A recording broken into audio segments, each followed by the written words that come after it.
Hello, my friend. Today I will tell you another long-forgotten legend. Close your eyes and let the magic transport you to Middle-earth. Our journey begins.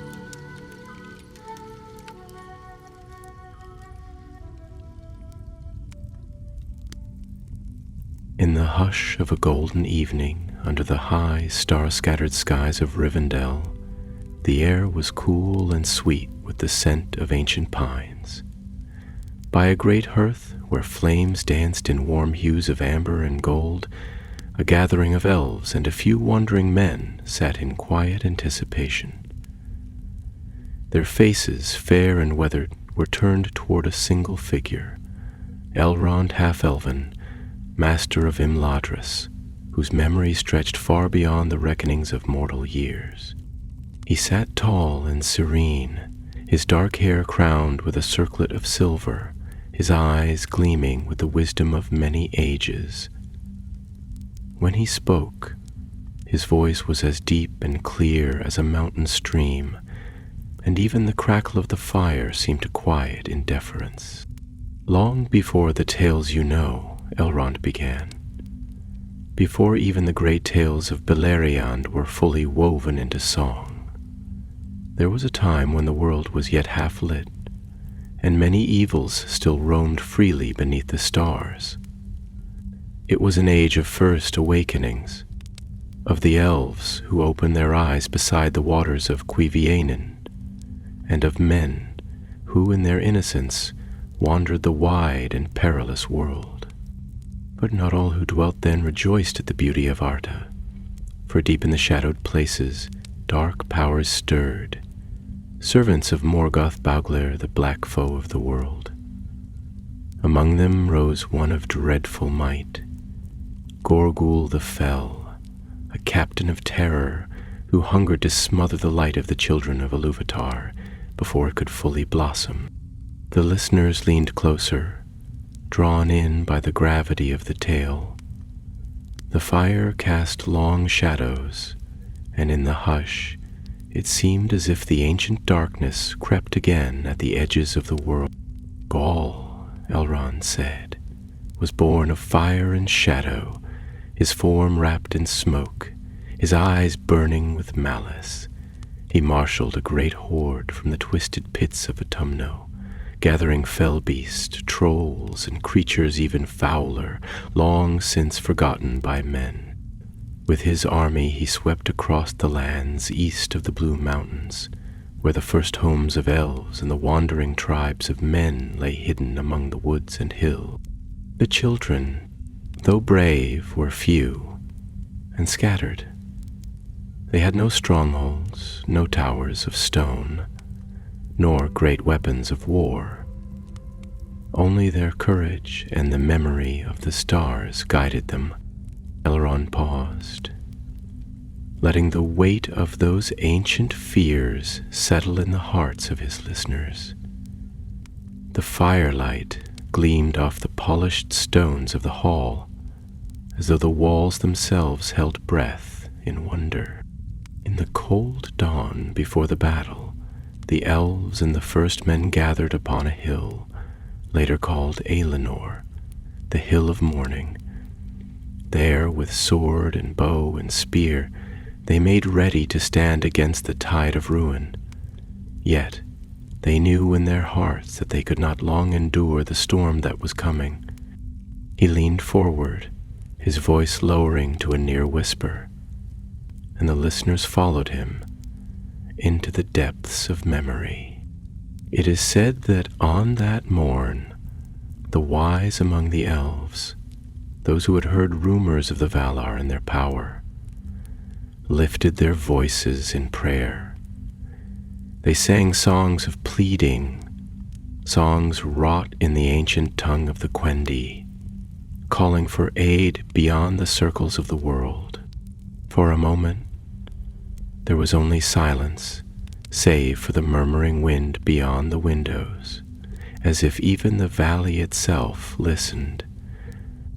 And far beyond the reach of mortal song, upon the heights of Tanaquil, Manwe Sulnamo, king of the winds, heard them. Elrond's voice lifted, carrying the grandeur of that ancient memory. Manwe, who sits at the feet of Ilúvatar and watches over the fate of Arda, looked down upon the plight of the children, and his heart was moved. Swift as thought, he summoned the eagles, the great eagles of the elder days, who were spirits of the air, clad in feathered form, mighty and noble beyond any creature that yet flies in the world. Here, Elrond's voice grew rich and awe-infiltered, and the hall seemed to breathe again, alive with wonder.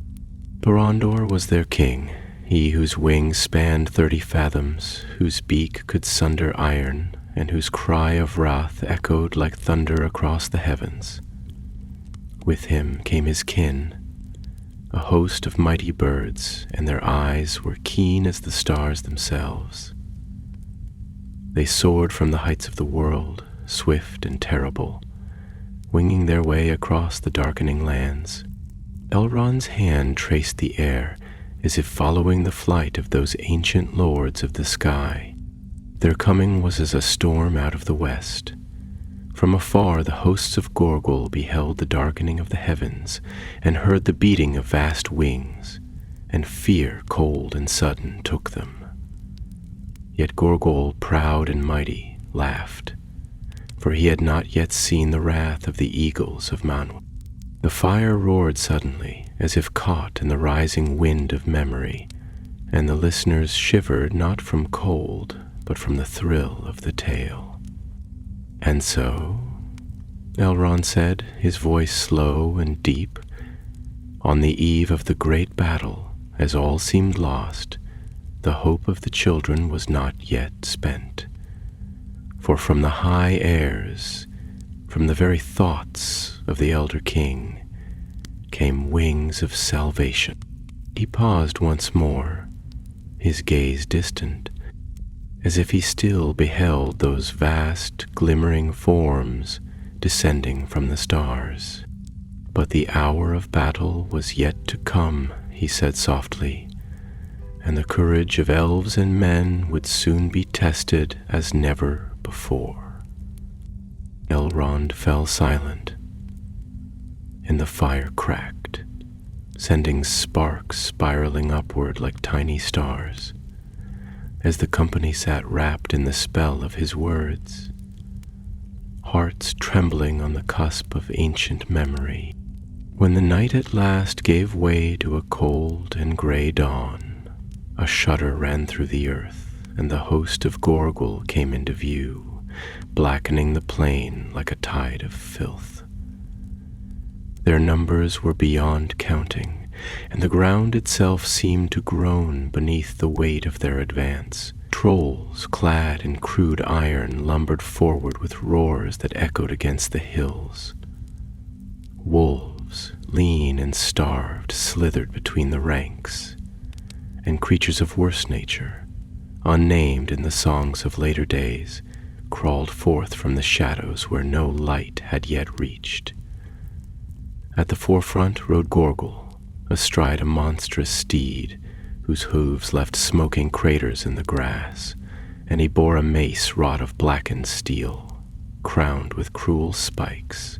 His laughter, deep and hollow, rolled across the fields like distant thunder, and the hearts of the defenders were stricken with fear. Upon the height of Alinor, the elves and men stood shoulder to shoulder, their weapons gleaming dully in the pale light. The captains moved among them, speaking words of courage, and though their voices were strong, many faces grew pale, and many eyes turned toward the heavens, as if seeking a sign. Their banners, stitched with the ancient symbols of the stars and the free peoples of Arda, flapped and snapped in the bitter wind, and the smell of earth and iron filled the air. There was no clamor, no boastful shouting, as sometimes comes before battle, only the low murmur of final prayers, and the grim setting of shields against shoulders, Gorgul halted his host a mere bow shot from the hill and raised his mace high, a foul signal to begin the slaughter. The ground trembled as the horde surged forward, a black wave crashing toward the slender line of the free peoples, and the world seemed to hold its breath. The spears were lowered, bows bent, and with a single cry, the defenders loosed their first volley. Arrows whistled through the morning mist, and many of the creatures fell shrieking to the ground. Yet for each that fell, 3 more came on, heedless of pain or fear. The battle was joined then in earnest, and the hill of Aelinor was soon wreathed in a storm of cries and clashing arms. Blades rang against shields.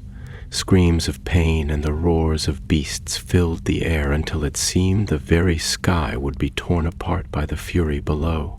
The elves fought with a grace and ferocity born of desperate valor, their swords flashing like quicksilver, while the men, though mortal and weaker in craft, fought with a stubborn courage that shone all the brighter for its fragility. Yet for all their might and spirit, they were pressed back step by step, and the black tide rose ever higher upon the slopes. High above the battlefield, hidden by cloud and mist, the great eagles gathered. Thorondor, mightiest among them, hovered at the forefront, his golden eyes burning with fierce light. His feathers shone like molten bronze beneath the rising sun, and his keen gaze took in all that passed upon the fields below. At his side flew the eldest of his kin, a proud company whose hearts were bound to the will of Manwë, and who feared no darkness that walked the earth. Silent and grim they watched, waiting for the appointed hour, for Thorondor would not waste his strength nor the lives of his kin in folly. He knew that the battle must reach its darkest moment before their coming would bear the greatest hope. On the ground, hope waned. Gorgul himself came striding through the fray, scattering the defenders before him like leaves before a storm. His mace swept aside shield and armor alike, and his laughter rang over the clamor, a sound so fell that many of the free peoples faltered in their courage. The hill trembled beneath his feet, and it seemed that the last defenses would soon break. In that desperate hour, a cry rose from the lips of an elven captain, clear and piercing as the sound of a silver trumpet. "Look to the skies!" The defenders, bloodied and weary, raised their eyes. Through the thinning clouds, a great shadow fell across the battlefield, and all who beheld it felt a sudden stirring in their hearts, as if a fresh wind had come to sweep away despair. Down from the heights they came, a host of vast wings beating in unison, and the sun, breaking free from the clouds at last, gleamed upon their feathers so that they seemed wreathed in light. Thorondor led the charge, his mighty form plunging earthward like a thunderbolt. With a cry that split the heavens, he struck, and the ground shuddered beneath the force of his descent. His talons, sharper than any blade, tore through Google's vanguard, scattering beasts and trolls alike. His kin followed swiftly, diving and soaring, wreaking havoc among the ranks of the enemy. Eagles seized trolls in their talons and hurled them from great heights. Wolves fled whimpering, and the foul creatures of the dark, for all their cruelty, broke and ran before the wrath of the Sky Lords. Gorgul, stunned by the sudden turn of battle, bellowed in rage and hurled curses into the air. He swung his mace at Thorondor, but the King of Eagles was swift and cunning. He evaded the blow and rose again into the skies, only to swoop once more with a rending cry. Again and again the eagles struck, and each time the darkness was driven further back. Thus did the tide of battle turn, not by the strength of arms alone, but by the mercy of the elder king, who sent his swiftest servants to shield the children in their hour of greatest need. And though the field was littered with the fallen, and the hill of Elinor was stained with blood, a new hope stirred among the free peoples, burning like a star against the encroaching night. Now the battle raged with a fury unlooked for in the hearts of either foe or friend, and the coming of the eagles was as a song of triumph amidst the dirges of despair. Where before the hill of Elinor had seemed certain to fall beneath the endless waves of darkness, now it stood defiant, crowned in fire and valor. The free peoples, heartened beyond all telling, rallied to the eagle's descent. No longer did fear weigh down their arms. No longer did the shadow of inevitable defeat cling to their souls. Instead, a light, as of stars rekindled, burned in their eyes, and with renewed strength they met the foe. Elven archers, swift and keen-eyed, loosed their arrows with deadly precision, and the shafts flew straight and true, glinting like starlight in the morning air. The men, grim and steadfast, fought in close ranks, their shields locking together like the stones of an ancient wall, and their swords rose and fell with tireless rhythm. The eagles swept above them, fierce and majestic, striking down the enemy where the press was heaviest, and the battlefield became a place of thunderous wings and flashing steel. Yet Gorgul the Fell, though set upon by foes from earth and sky alike, did not flee nor falter. His hatred was a thing of iron, forged in the deep furnaces of Morgoth's will, and it burned within him with a fire that no mere peril could quench. With terrible strength, he carved a path through the melee, seeking ever the summit of the hill where the banners of the free peoples flew. His armor, black and ruined with dark spells, turned many a stroke. His mace, terrible and heavy, smote aside the mightiest of defenders. Wherever he passed, ruin and death followed, and the laughter that issued from his cracked lips was like the sound of stones grinding in a tomb. Thorondor, seeing the peril of the children, rose high into the air and summoned his kin to him. In great circles they wheeled above, their cries echoing across the land like the heralds of doom.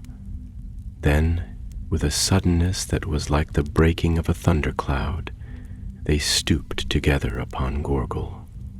Talons tore and beak struck, and the foul captain was forced to lift his shield against the storm of their fury. The earth shook beneath his feet as he staggered, and for the first time since the battle's beginning, doubt entered his black heart. Yet Gorgul was a creature of cunning as well as might. With a snarl, he cast into the air a great cloud of darkness, a sorcery born of the ancient malice of Morgoth himself. The smoke rose in thick coils, swallowing the light, and the eagles, caught within its murk, cried out in dismay. Their keen eyes were dimmed, their wings burdened by the clinging foulness, and they were forced to rise higher into the clear airs above. Seizing the moment, Gorgul renewed his assault.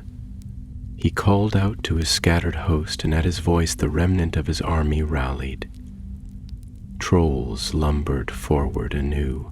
Wolves, goaded by whips of fire, hurled themselves against the lines of the free peoples, and creatures half seen in the mist loosed shrieks that chilled the very blood. The defenders, weary though they were, met this fresh onslaught with unbroken will, but the battle hung once more upon a knife's edge. Then out of the high airs came a cry more terrible and more beautiful than any heard before or since. a cry that pierced the gloom and stirred the hearts of all who heard it, friend and foe alike. Thorondor, soaring above the smoke, summoned all the might and memory of the elder days into one great voice, and his kin answered him. With a mighty rush of wings they descended once more, not in scattered attack, but in a great phalanx, their ranks ordered and terrible as the hosts of Valinor. They broke through the darkness like shafts of light, and where they passed the sorcery of Gorgul was rent and scattered to the winds. Thorondor himself, descending with the wrath of the heavens, struck Gorgul full upon his helm. The blow of his talons cracked the black iron, and a cry of pain and fury burst from the creature's throat. Reeling, Gorgul staggered backward, blood dark as pitch staining the trampled grass. Seeing their master wounded, the courage of the enemy faltered at last. Some fled into the wastes, pursued by keen-eyed eagles. Others cast down their weapons and howled in terror as the free peoples pressed their advantage. The battle turned, and the hill of Aelinor, which had seemed doomed to fall beneath shadow, now blazed with the light of hope reborn. Still, Gorgul was not yet defeated. He gathered his strength, and with a roar that seemed to shake the mountains themselves, he hurled his mace toward the standard of the free peoples, hoping by one last act of ruin to tear the heart from their victory. Yet even as the great weapon flew, Thorondor stooped, swifter than any arrow, and caught it in his talons. With a mighty wrench he hurled the black mace into the far fields, where it sank into the earth and smoked, a foul crater marking its fall. Thus, at last, the strength of Gorgul was broken. Stricken and despairing, he turned to flee, but the eagles closed upon him, and the captains of the elves and men gave chase. There, upon the northern slope of Aelinor, they brought him down, and his end was long remembered in the songs of elves and in the tales of men.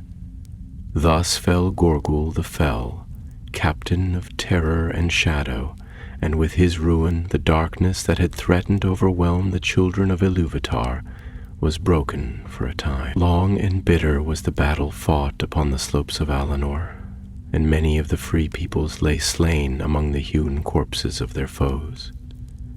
Yet their sacrifice was not in vain, for the hills stood free and proud beneath the open sky, and the banners of the elves and men yet streamed in the wind, unbowed and shining. When the last cries of battle faded into silence, and the last echoes of war fell still among the hills, the host of the great eagles circled slowly above the field, their mighty wings stirring the air like the breath of mountains. Thorondor alighted upon a crag above the hill, and his keen gaze swept across the plain, taking full measure of what had been won and what had been lost. No sound he made, but his presence alone was as a balm to the weary, and many lifted their eyes and found in him a strength they thought had fled forever from the world. Then did the captains of the elves and the chieftains of men gather upon the summit, and they set aside their weapons, laying them at their feet in token of the ending of strife.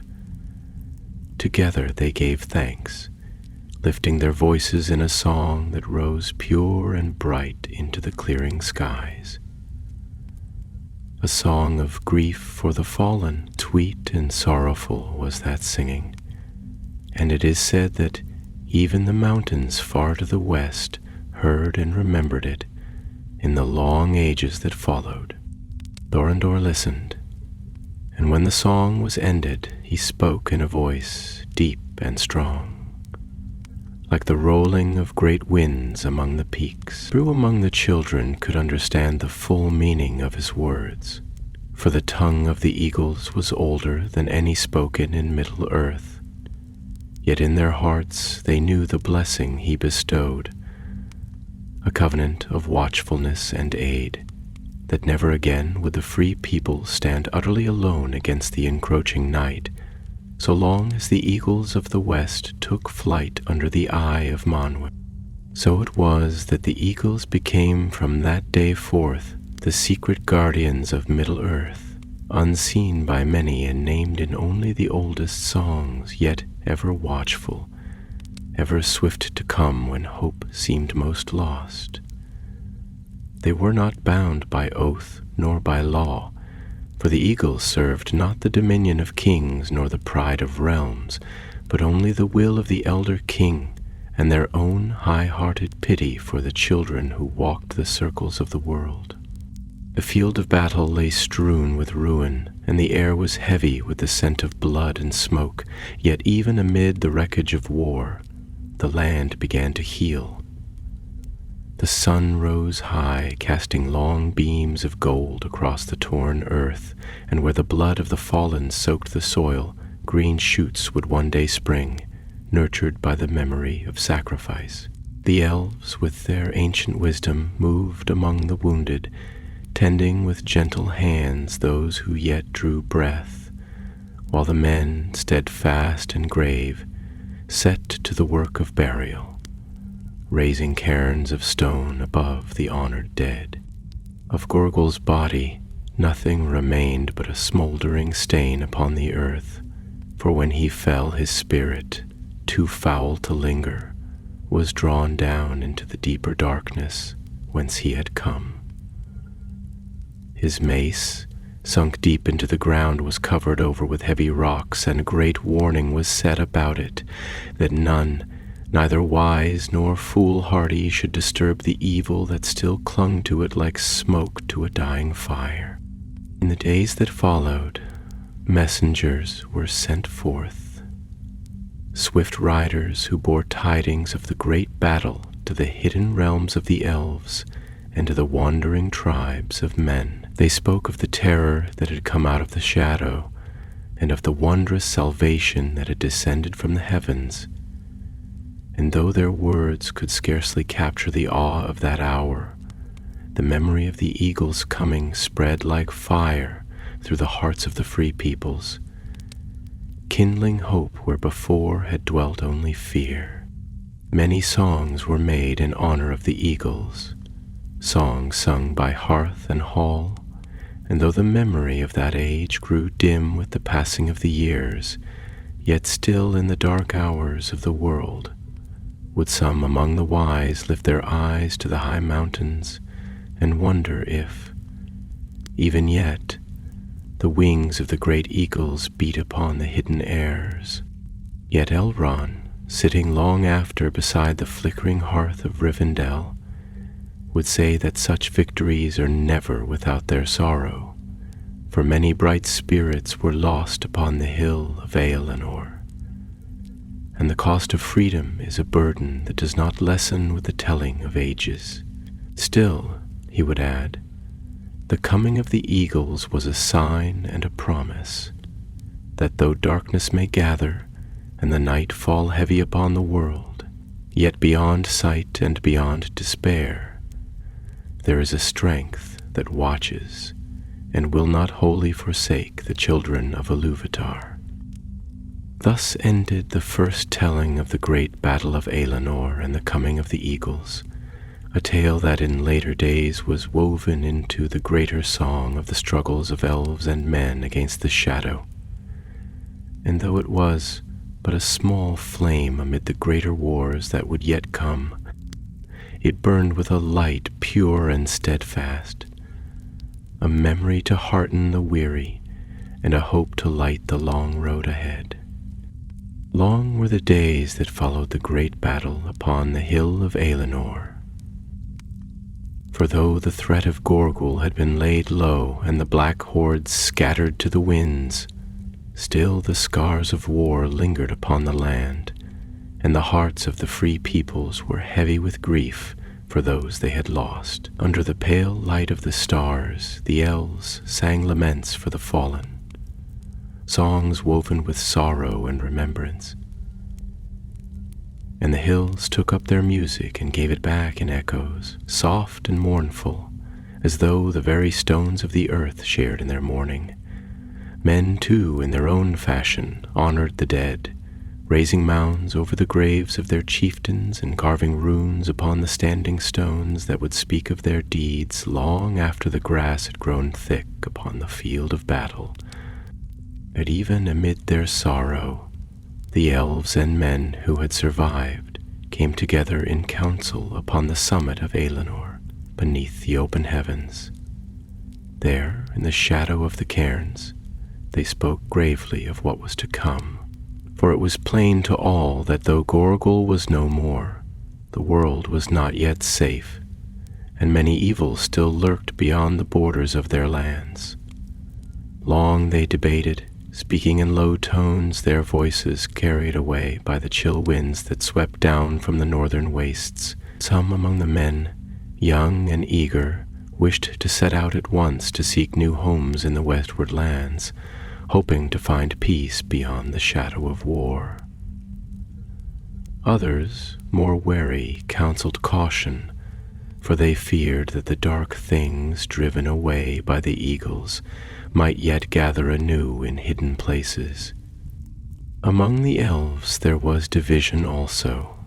Some, remembering the summons of the Valar, spoke of journeying westward across the great seas, to seek the undying lands where sorrow and death could not follow. But others, whose hearts were bound to Middle-earth by love of its woods and rivers, resolved to remain, to heal what could be healed and to guard what still endured. At the last, after long deliberation, it was agreed that the elves would divide. A portion would depart in secret for the shores of the western sea, bearing with them the memory of the battle and the hope of the world. The others would stay, hidden among the deep forests and high mountains, and keep watch over the younger children of Ilúvatar. To the men the elves gave such gifts and counsel as they could, teaching them crafts of wood and stone, and sharing lore that would serve them well in the days to come. And to the leaders of men they entrusted words of wisdom, bidding them to be steadfast in friendship and wary of pride. For though they were free to choose their own paths, the long struggle against the darkness was not yet ended, and the shadow, though broken, was not wholly destroyed.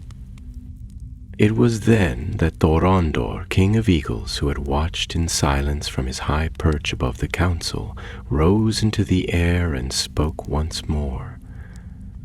His voice, though seldom heard by the children, was clear and solemn, and all who stood upon the hill felt the weight of his words in their hearts. He warned them that the dark powers of the world, though wounded, would not remain idle, and that vigilance was the price of freedom. Yet he also spoke of hope, of the strength that lay hidden in the hearts of the free peoples, and of the light that, though often veiled, could never be wholly extinguished. With that, Thorondor and his kin took their leave, rising in mighty flight toward the far mountains, their broad wings catching the golden light of the afternoon sun, until they were but distant shadows upon the high airs. Long did the elves and men watch their passing, and in their hearts was a mingling of sorrow and of strength, for they knew that though the eagles would not always come when called, their watchful eyes would ever be upon the world, guardians unseen beneath the circling stars. In the days that followed, the survivors of Aelinor set about their appointed tasks. Some among the men took to the long road westward. Their families gathered close, bearing with them only what they could carry in the memory of hard-won freedom. Others remained, building small halls and villages among the hills, learning to till the earth and to defend their homes against whatever shadows might yet creep forth from the dark corners of the world. The elves who stayed behind withdrew deep into the forests, crafting hidden realms of beauty and light, where the memories of the elder days were cherished and the songs of the stars were sung beneath the green boughs. Time passed, and the tale of the great battle of Aelinor was woven into the tapestry of the world's memory, a golden thread amid the darker strands of history. Though the names of many who fought there were forgotten in the changing of ages, the memory of their deeds lived on, and the hill itself remained, crowned with ancient stones and carpeted in the soft grasses of remembrance. Travelers in later years, passing that way, would feel a hush upon the air, a sense of reverence and sorrow mingled, though they might not know the cause. And some, more wise or more fortunate, would see, far above, a flash of golden feathers against the sky, and wonder at the unseen guardians who still watched from the heights. Thus the eagles returned to the hidden places of the world, unseen but not absent, and the free peoples, though left to their own strength, bore in their hearts the memory of that day when hope descended on mighty wings from the high airs, and the children of Ilúvatar stood together against the darkness. Thus it came to pass that a portion of the children of men, those who had endured the terror of Gurgul and the breaking of the shadow, turned their faces westward, heeding the ancient whisper of hope that called to them from beyond the mountains. They gathered their scant possessions, wrapped their dead in woven cloth, and with heavy hearts but unbroken wills set forth into the wide and untamed lands that stretched away toward the setting sun. Their leaders, wise and tempered by sorrow, guided them with patience and courage, for they knew not what lay beyond the distant hills, save only that it must be better than the desolation left behind. The elves who remained watched their going from the wooded heights, their eyes bright with mingled grief and pride, and they sang no songs of farewell, for in their hearts they knew that the road ahead for the race of men would be long and hard, and that the parting between them would not soon be undone. Yet some among the elves sent with the mortal hosts gifts of secret craft, small tokens wrought with care, such as blades that would not rust, cloaks that shed rain and wind, and vials of light gathered from the first morning stars. These treasures were given without boast or price, for the elves, though sorrowful, loved the children of men for their frailty and their fleeting valor, and wished them well upon the road. The journey was arduous beyond reckoning. Across broad plains and tangled forests, over swift rivers and barren hills they traveled, their numbers dwindling with the hardships of the way. Many nights they passed beneath open skies, sleeping in the hollows of the earth or beneath the sheltering arms of ancient trees. They were harried by prowling beasts and by unseen fears that crept along the edges of their camps in the watches of the night, and often the eldest among them would sit wakeful by the embers, whispering old prayers against the darkness. Yet even amid the trials of the wilderness, a spirit of hope endured among them, a flame that would not be quenched. For they remembered the great battle upon Aelinor, and how in their darkest hour the eagles had come, swift and mighty, to deliver them from ruin. That memory was a shield about their hearts, and though many hardships came upon them, they did not falter in their purpose. In dreams, some among them spoke of distant shores and green lands untouched by war, of mountains crowned with snow, and of rivers whose waters ran clear and singing to the sea, and they pressed onward with a steadfastness that amazed even themselves. Meanwhile, the elves who had chosen to remain in Middle-earth set about the quiet labor of healing. They returned to the ruined places where the battle had been fiercest, and there tended the wounded earth, planting seeds in the blackened soil and singing songs of renewal beneath the stars. Slowly, the land responded to their care. Grass crept back over the torn hillsides, and young trees sprang up where once there had been only ash and ruin. The waters of the streams, once fouled by the tread of dark armies, grew clear again, and birds returned to sing among the branches. Thus were the hidden sanctuaries of the elves established, havens of light and peace in a world that still bore many scars. Among these was a place called Arendor, the watchful wood, lying deep within the folds of the eastern mountains. There, under the green canopy of ancient trees, the elves built halls of living wood and stone, adorned with carvings of the stars and the deeds of old. In that place, the memory of the battle was kept alive, not with bitterness, but with quiet reverence, and the lore of the great eagles was passed from one generation to the next, that it might never be wholly forgotten by the free peoples. Yet even in Arendor, the elves knew that the peace they had won was but a respite, a breathing space granted by grace and courage, and that the shadow which had spawned Gorgel was not yet wholly banished from the world. Rumors came to them from distant lands of dark things stirring once more in hidden pits, of nameless fears haunting the wastelands where no light of star or sun was seen. Though they seldom ventured far from their hidden realms, the elves kept watch, and they sent forth scouts clad in gray raiment to walk among the secret ways of the world, gathering tidings and speaking counsel to those among men who still cherished the memory of the old alliance. Thus it was that a bond, slender but strong, was woven between the wandering tribes of men and the hidden peoples of the elves, a bond of trust and shared remembrance. Though separated by fate and by the slow sundering of the world, they were united by the memory of that great deliverance, when the eagles had come down in their glory, and the children of Iluvatar had stood together against the darkness. It was a bond that would endure through many perils, and would give strength in days yet to come, when the night would rise again, and the need for friendship would be even greater. Time passed, and the season turned.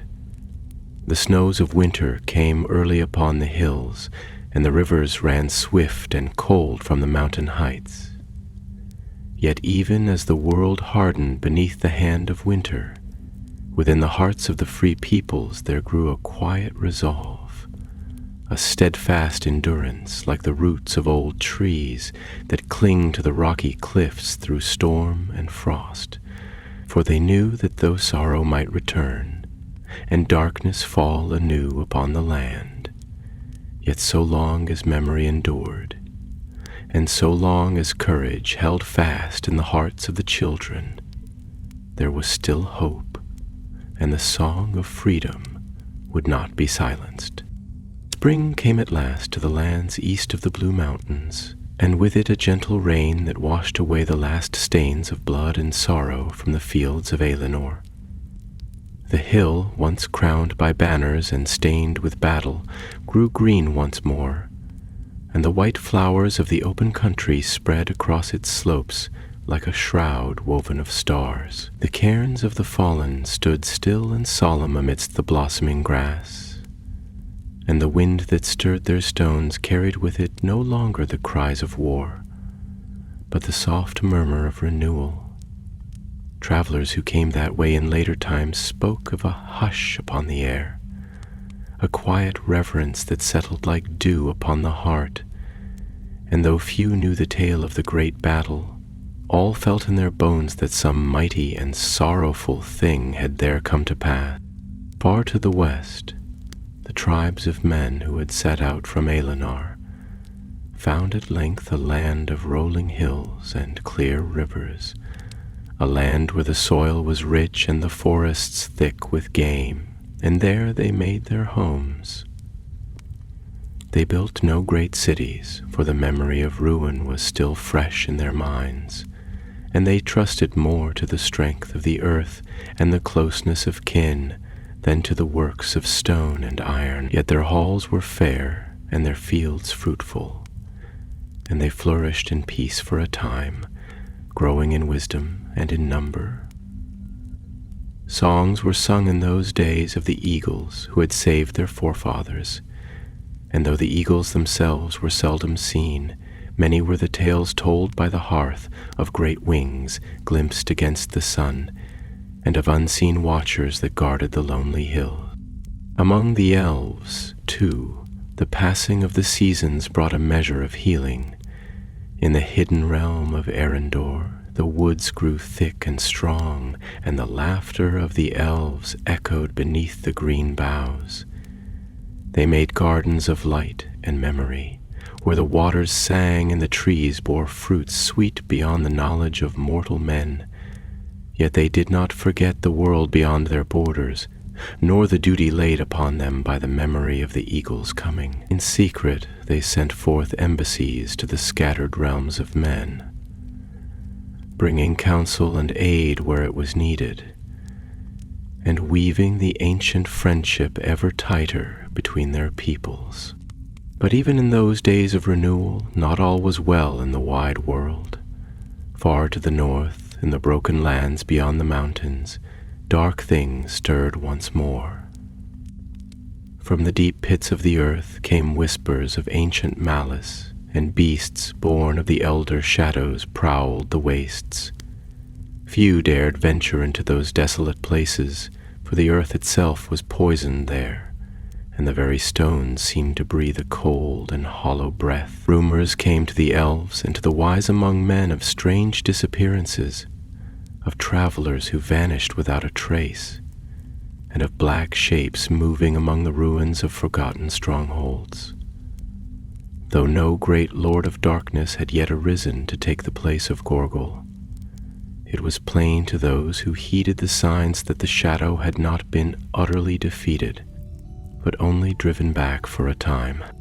In those days, it was said among the elves that the world was like a patient wounded in battle, who lies at peace in the afterglow of victory, but whose wound still festers beneath the surface, unseen yet deadly. And so they counseled vigilance and remembrance, lest the free peoples grow complacent and be taken unawares when the darkness returned. They spoke of the need to strengthen the bonds between elves and men, to share wisdom and to foster the virtues of courage and hope, for only thus, they said, could the light endure through the long twilight of the world. Thus the hidden watch was begun. Silent and unseen, the elves and their allies among men established a network of lookouts and messengers, a web of vigilance that spanned the wilds and the lesser-known paths of Middle-earth. Through the forests and across the mountains they moved, gathering tidings, warding against the creeping dark, and kindling hope in the hearts of those who still loved the light. It was a labor of patience and quiet strength, and many among the younger generations of men and elves grew to know little of it, seeing only the peace that their elders had won at such cost. Yet those who had stood upon Elenor, or whose fathers had fought there, remembered, and they did not falter in their watch. In the halls of Arendor, the lore-masters set down the tale of the great battle, not in boastful pride, but in solemn reverence, that it might be remembered in days to come. They spoke of the valiant men who had stood against overwhelming darkness, of the elves who had sung songs of defiance even as the shadow closed about them, and most of all, of the coming of the eagles, swift and terrible as the storm, who had turned the tide of despair into hope. The tale was woven into song and story, into the carving of wood and stone, so that even should the world fall into shadow once more, the memory of that hour would not be wholly lost.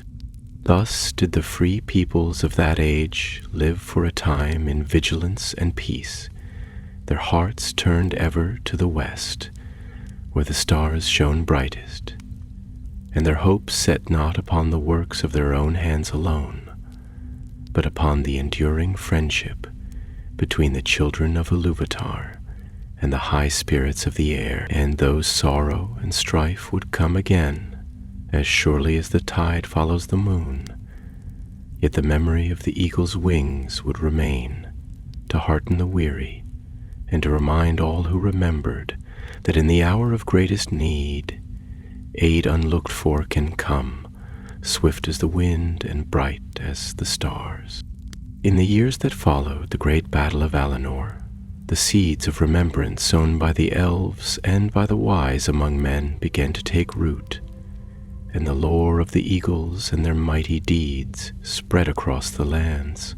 In the halls of the elves, songs were sung in the tongue of the Quendi, and the names of Thorondor and his kindred were uttered with reverence, while among men the tales passed from father to son by the light of the hearth, growing in wonder, but never losing the heart of truth that had kindled them. Yet, as the memory of the battle was cherished, there also grew among a few, especially the younger among the free peoples who had not known the dark days firsthand, a restlessness of spirit, a longing to forge new paths, free of the burdens of the past. Among the elves of Erendor there arose a gathering of seers, those gifted with the strange foresight that sometimes comes upon the Eldar in moments of great peace or peril. One among them was Elenwe, daughter of Arestor, whose eyes were deep as the night sky and whose voice was soft as rain upon leaves. In the full bloom of spring, when the woods of Erendor lay green and golden under the high sun, Elenwe climbed alone to the highest of the hills, and there, upon the ancient stones, set by the first wanderers, she sang a song of seeking, her words woven with the memories of sorrow and the yearning for what lay yet unseen. Long she sang, and as the light faded from the sky and the stars kindled in their courses, she was granted a vision. She saw lands far beyond the ken of her people, lands where the hills rolled in endless green and mighty rivers carved valleys deep and wide. She saw towers of stone rising against the sunset, built by the hands of men in days yet to come, and she saw battles fought anew beneath banners not yet woven, against foes as great and terrible as any that had come before. Yet, amid all the strife and sorrow, she beheld also a light, a flickering flame that endured against the darkness, born from generation to generation, a flame that no shadow could wholly consume. When her vision ended, Elenwe wept, not in fear, but in wonder and in sorrow for the long road that lay ahead of the children of Iluvatar. She returned then to Erendor, and there she spoke to the elders and to the captains of what she had seen, and, though many marveled at her words and some doubted, all who had witnessed the coming of the eagles and the breaking of Gorgul knew in their hearts that her vision was true, that the great struggle against the shadow was not ended, but would be renewed in ages yet unborn. Therefore the leaders of the elves and the chieftains among the men who dwelt nearby came together in secret council beneath the great trees of Erendor. There they spoke of the days to come and of the need to prepare, so that when the shadow returned, as surely it would, the free peoples would not stand alone or unready. They spoke of teaching the younger generations the old songs and the old wisdom, of keeping the memory of the eagles bright in the hearts of all who loved the light, and of setting secret signs and ways of passage that could be called upon in times of need. It was decreed that upon the highest of the hills of Erendor there should be raised a beacon, not of fire, but of song and memory, a place where the tales of old would be kept untainted by the passing of years, guarded by the faithful and the wise, so that even if all else fell into ruin, a light would remain to guide the lost. Thus the Hall of Remembrance was founded, a sanctuary hidden deep within the woods, where songs were sung beneath the stars, and the stories of the elder days were written in fair script upon scrolls of white vellum, bound with silver and kept in cedar chests fragrant with the breath of the living woods. There came to the hall not only elves but men also, those few who cherished lore above all things, and there they learned the histories of the world before the sun and moon, and of the deeds of the great eagles, and of the price paid upon the hill of Aelinor. Thus were the seeds of wisdom and remembrance sown wide, even as the world beyond grew ever busier with the labors of harvest and hunt and graft. Yet, as the vigilance of the wise grew sharper, so too did the whispers of darkness grow more sly and cunning. In the northern wastes, under the broken teeth of black mountains, there stirred creatures that remembered the might of Morgoth, though his name was lost to the tongues of the living. In deep caves and upon lonely moors they gathered, fostering hatred against the free peoples, and waiting for the time when strength would again be lent to their malice. From time to time, faint shadows would pass among the woods, and strange tracks would be found at the edges of settlements, and the wise would take counsel together, and the hidden watch would send out silent hunters to drive back the creeping dark. Thus passed the days, a season of peace, yet a peace watched with wary eyes and guarded by quiet deeds of valor. In Erendor the elves taught their children the art of silent speech among the trees, and the songs of stars that could heal weary hearts.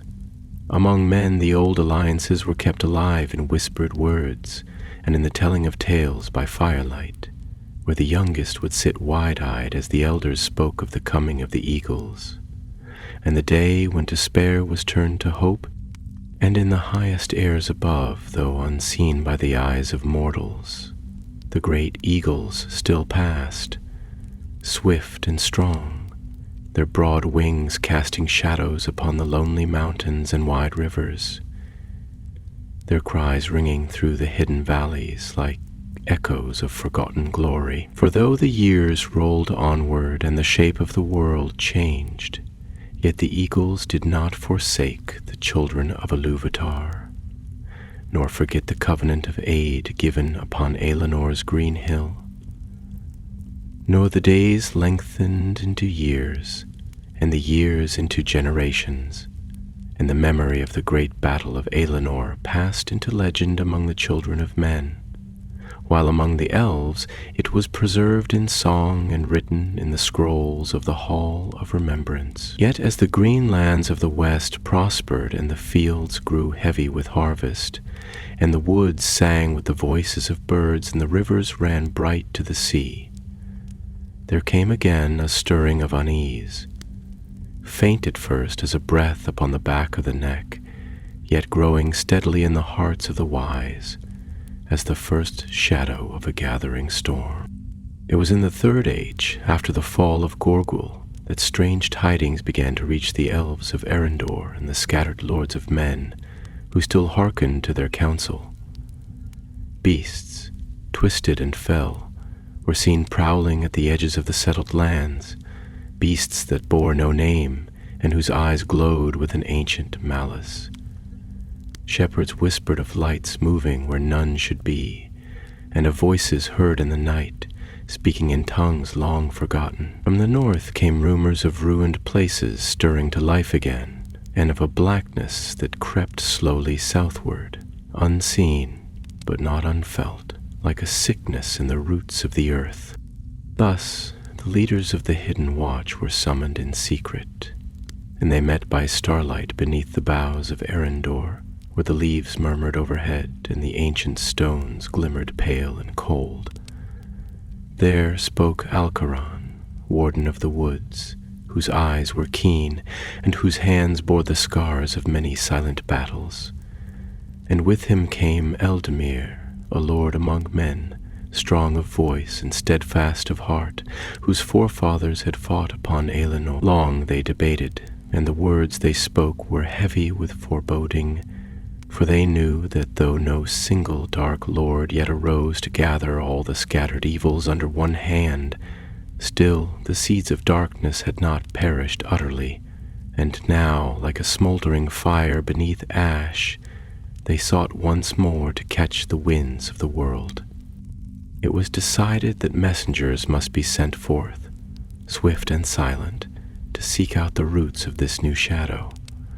Some would ride eastward, beyond the Blue Mountains, where the remnants of ancient evil were said to brood still in hidden vales.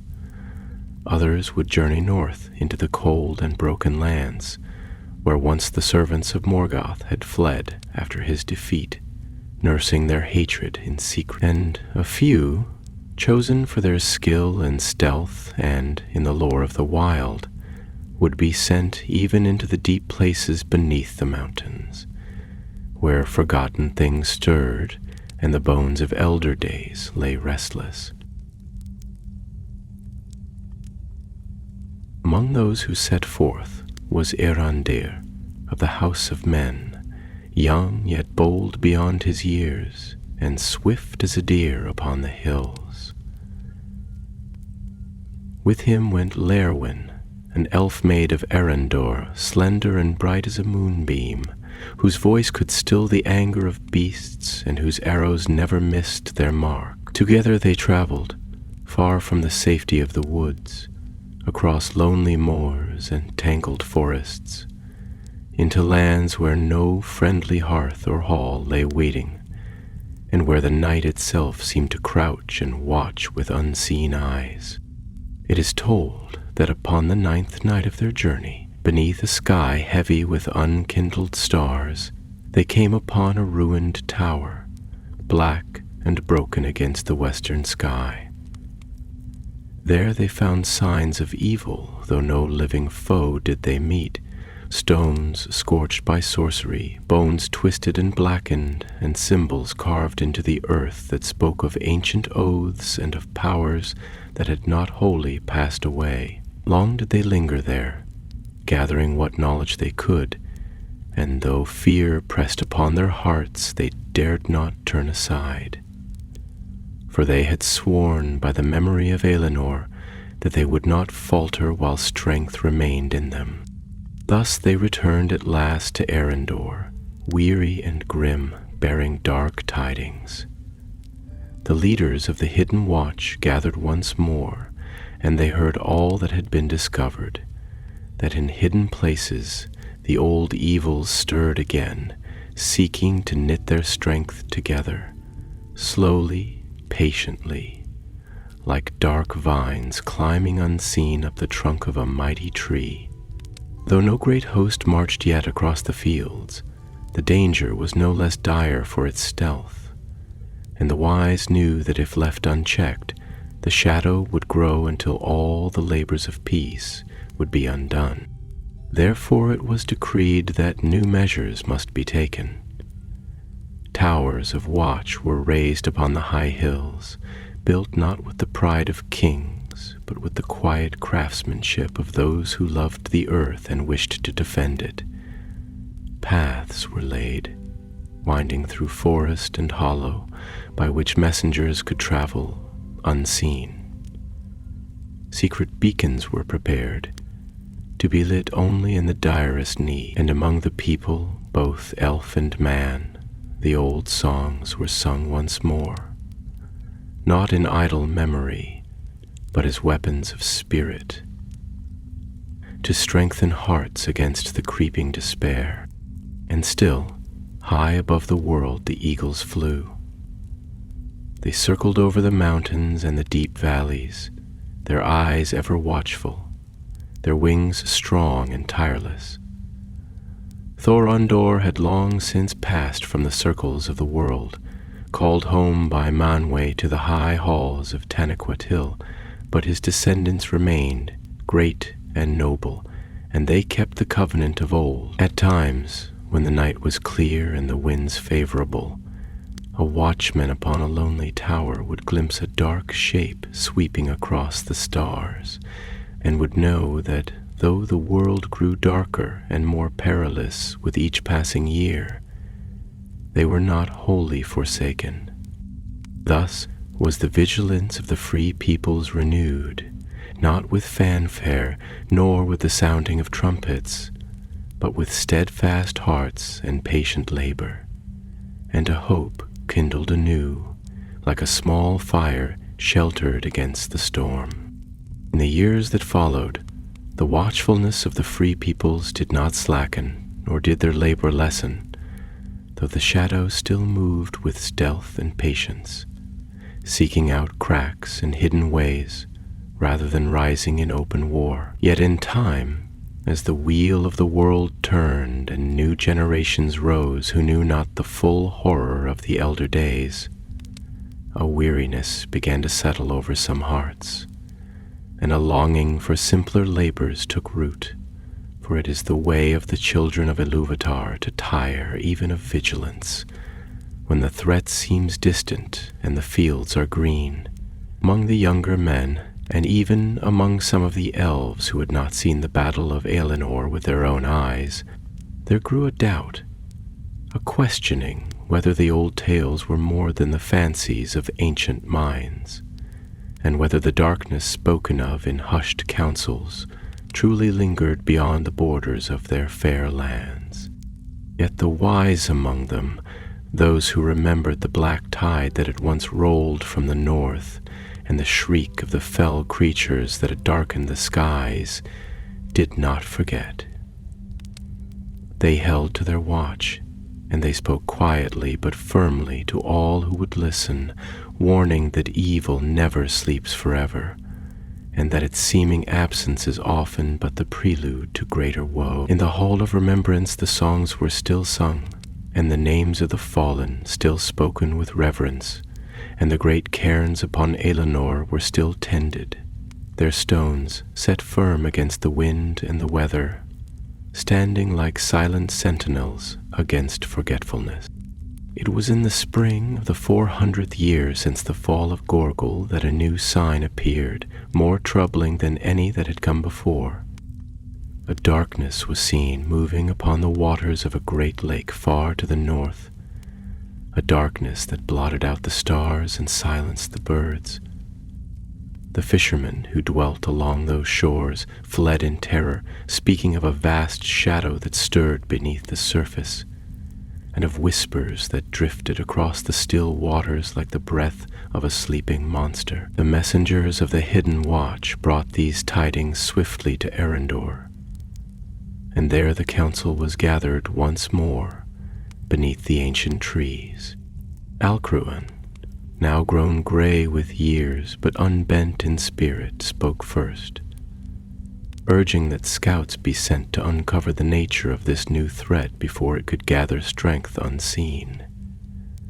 Eldamir, though his hair was touched with silver, stood firm at his side, and Lerwen, who seemed scarcely changed by the passing years, still swift and sure of aim, offered herself to the task without hesitation. It was decided then that a company of both elves and men, skilled in woodcraft and war alike, would be sent north to seek out the source of the shadow and, if need be, to raise the beacons that had lain unlit for so long. Thus it was that, under a waning moon, a company of 30 set forth from Arendor, their faces set with grim determination. They moved swiftly and in silence, following the secret paths laid down by their forebears, and the woods and hills gave way before them as though in respect of their purpose. They passed through ancient lands where the stones still bore the marks of elder wars, and where the very trees seemed to whisper warnings in the night. The journey was long and perilous, yet they pressed on, knowing that the fate of many might rest upon their shoulders. After many days they came at last to the lake of which the rumors had spoken, and there they beheld a sight that froze their hearts. Upon the surface of the water lay a black mist, thick and foul, that neither wind nor sun could dispel. No bird sang upon its shores, no fish leapt from its depths, and the reeds along the banks were withered and gray. In the center of the lake there rose now an isle that had not been there before, a mound of broken stones and twisted roots, crowned with a spire of black rock that seemed to drink the light and cast it into shadow. From that isle there came a sound low and dreadful, a sound like the grinding of old bones and the sighing of a forgotten grave. Lawwyn, whose senses were keen beyond those of mortal men, felt the air grow heavy with despair, and she bade the company halt and take counsel, for she knew then with certainty that this was no chance gathering of foul things, but the birth of a new evil, one that sought to rise in the place where the wounds of the world were still tender and unhealed. It was agreed that they would send word back to Arendor with all haste, even as they kept their vigil upon the lake, watching for signs of the enemy's strength. Riders were chosen, swift and sure, and by secret paths they sped southward, bearing grim tidings to the Hall of Remembrance, and those who remained, though few in number, set themselves to the task of harrying the servants of the shadow where they could, and of gathering what knowledge might aid their people in the coming war. For now at last it was clear that the peace bought with so great a price at Aelinor was drawing to its end, and that once more the free peoples would be called to stand against the darkness. Yet even as fear stirred in the hearts of the watchers, hope was not wholly lost, for high above the lake, unseen by those who dwelt upon the ground, a great shape circled in the mists, vast and silent, and keen eyes beheld the blackness and marked its growth. The eagles had not forsaken Middle-earth. The tidings borne southward by the swift riders of the Hidden Watch stirred Ariandor as a wind stirs the still waters of a deep lake, and the council was gathered with all haste beneath the starry skies.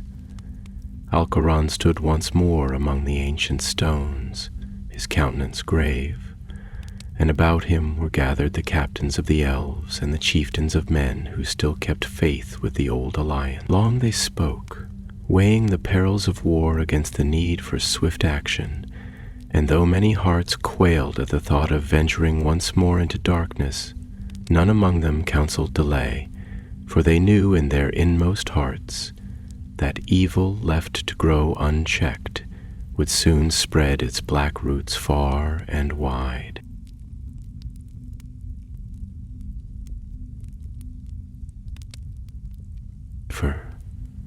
It was decided that a host must be raised, not vast in number, for the lands had grown thin of warriors in the long years of peace, but strong of heart and bound by oaths of old.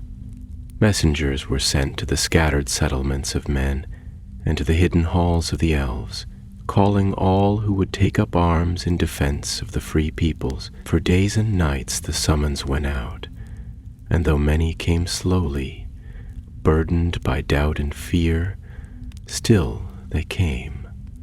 Farmers leaving their fields, hunters stepping from the shadowed woods, smiths laying down their hammers to take up sword and spear. The elves moved swifter, for their hearts were stirred by ancient memories, and in their eyes burned a light that had not been seen since the elder days. Within a fortnight a host was gathered, small by the measure of kings, but mighty in valor. They marched north beneath the banners of the ancient houses, though many of those houses were now but names in song and memory. Their weapons were plain, and their armor little adorned, but their spirit was undaunted, and among them moved the captains of renown. Alcaron, stern and tireless, Eldamir, whose voice could rouse even the faint-hearted to courage, and Lerwin, whose bright eyes seemed to see into the heart of the coming storm. As they marched, the land grew darker about them. The trees stood silent, and the rivers ran sluggish and dim, as if the very life of the world recoiled from the shadow that brooded upon the lake. Strange lights flickered among the hills at night, and shapes moved where none should be. Yet still the host pressed onward, their songs low and grim, and their watchmen keen of eye and ear. At length they came upon the lake, and there they beheld the full measure of the evil that had taken root. The black mist had thickened, and now covered the waters in a pall that no wind could stir, and upon the isle the spire of darkness had grown, twisting upward like a black thorn against the sky. From its heights there came now a voice, deep and hollow, speaking words that none among the host could understand, yet which filled their hearts with dread and their dreams with shadows. The captains called a council, and it was decided that they must strike swiftly before the evil could strengthen further. Yet the way to the isle was perilous beyond reckoning, for no boat could survive upon the foul waters, and the bridges of stone that once might have stood were now broken and sunken deep into the mire. Thus it was resolved that a great diversion must be made, to draw forth the servants of the darkness and give the strongest among the host a chance to reach the isle by secret ways. On the appointed night, under a sky veiled with ragged clouds, the host arrayed itself upon the southern shore, their torches burning like a scattered field of stars against the gloom. Horns were sounded, low and mournful, and their echo rolled across the still waters. In answer there arose from the isle a host of foul things, twisted beasts and black shapes that bore little likeness to the living creatures of the earth. And they came slithering and lurching across the hidden paths and sunken causeways, seeking to overwhelm the free peoples before they could bring battle to the heart of the shadow. Fierce and terrible was the fight that followed. The elves loosed their arrows in swift, unerring volleys, and the men fought shoulder to shoulder with shield and spear. Many were the fallen on both sides, and the waters of the lake were fouled with blood. Yet amid the clash and the cries of battle, Lerwin and a chosen few, swift and silent as shadows, made their way along a secret causeway revealed by the receding waters of the lake. They came at last to the foot of the isle, and there they beheld the black spire, rising jagged and cold against the storm-ridden sky. Upon its summit a great figure stood, cloaked in darkness, its face hidden, but its presence heavy with malice. It raised its arms and uttered a cry that was not of the tongues of elves or men, but older and more terrible, and the very stones of the isle shuddered at its voice. Darwin, undaunted, lifted her bow and loosed an arrow, silver and bright, forged in the elder days for such a time as this. Straight it flew, and though the creature flung up its arms to ward it off, the arrow struck true, piercing the heart of the darkness. A great cry went up, and the spire cracked and groaned as if the very bones of the earth were riven. Yet even as the darkness faltered, the mists thickened and rose in a mighty wall about the isle, cutting off sight and sound. Those upon the shore, seeing the sudden turmoil, feared the worst and cried out in despair. But high above, where the mists could not reach, the eagles circled. They had watched the battle unfold, and now, in the hour of greatest need, they descended with a rush of wind and a beating of vast wings. Thorondil, heir of Thorondor, led them, his eyes burning with the light of the stars, and his cry ringing clear above the chaos. Down they swept, and with their coming the mists were torn asunder like curtains rent by a mighty hand. The darkness recoiled before them, and the waters of the lake churned and boiled, as though in terror. The host of the free peoples, seeing the coming of the eagles, lifted their voices in a great shout of wonder and hope. For once again, when all seemed lost, the eagles had come. Down through the riven mists they came, the great eagles, their broad wings outstretched like banners of the Valar, their talons gleaming with the fire of the heavens. The cries of Thorondil and his kin rang like silver trumpets across the lake, and at their coming the creatures of the shadow faltered and fell back, shrieking and writhing as though their very substance recoiled from the light. The black mist was torn away, scattered like smoke before a cleansing wind, and the black spire upon the isle cracked and crumbled, sending shards of stone tumbling into the churning waters below. The host of the free peoples, heartened beyond all telling by the sight of the eagles, pressed forward with renewed strength. Alcaron led the charge, his blade shining in the flickering light, and Eldamir's voice rang out above the tumult, calling the scattered warriors to him. Arrows flew and swords flashed, shields splintered and spears clashed, but the darkness could no longer withstand the united might of elves, men, and the high spirits of the air. Upon the isle, Lerwin and her company fought their way to the broken heart of the spire. There, amidst the ruin, they found the dark figure fallen, its form shrunken and withered, and the foul crown it had worn cast down into the dust. No more words of power issued from its lips, no more malice burned in its hollow gaze. It was a thing undone, its strength broken by the courage of the free peoples and the coming of the eagles in their hour of greatest need. The waters of the lake, long fouled and silent, stirred now with a new breath, as though released from some ancient spell. The black scum upon the surface dissipated, and the stench of death faded from the air.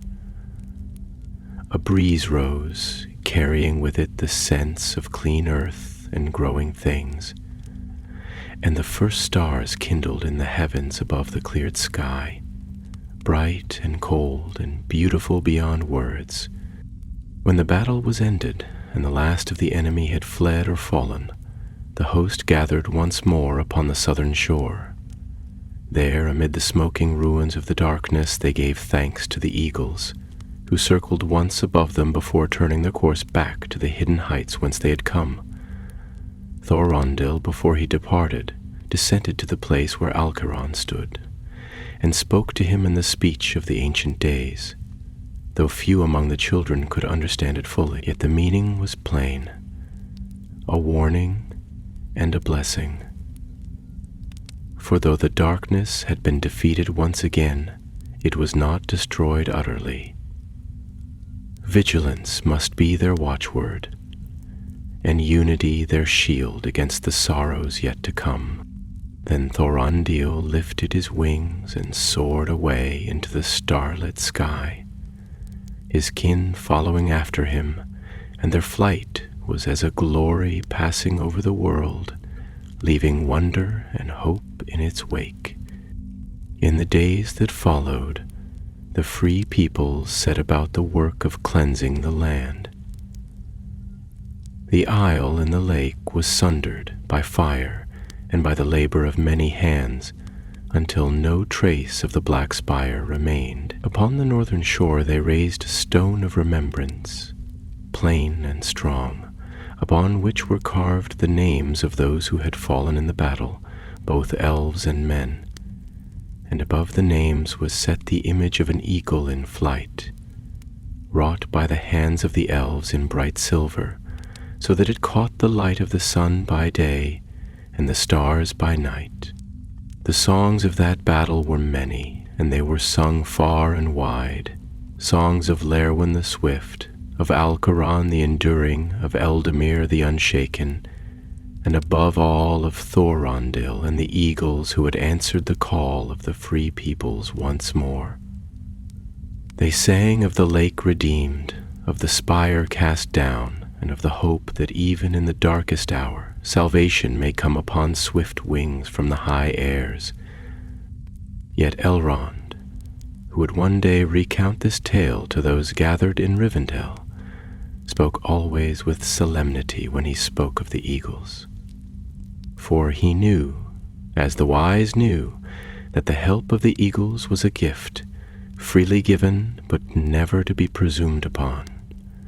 They came not at the beck and call of mortal hearts, but in accordance with a will higher and older than the shaping of the world itself. Their coming was a sign, a blessing, and a charge, to stand steadfast in the defense of the light, to keep memory alive, and to hope, even when all other hope seems spent. Thus the world was spared for a time, and the children of Iluvatar continued their labors beneath the wheeling stars. Peace, though fragile, was restored, and in the green lands and hidden valleys songs were sung once more, not only of battles and sorrows, but of the endurance of light, of the friendship between elves, men, and eagles, and of the everlasting promise that though the night may fall heavy upon the world, yet the dawn is never wholly beyond reach. And so it was that in later ages, when shadow rose once more and the hearts of the free peoples grew faint beneath its weight, there would still be those who, lifting their eyes to the high mountains or the bright firmament above, would remember the eagles, the wings of salvation that came in the hour of desperate need, and would find in that memory the courage to endure and the strength to hope. Thus ends the tale of the eagles, wings of the great battle.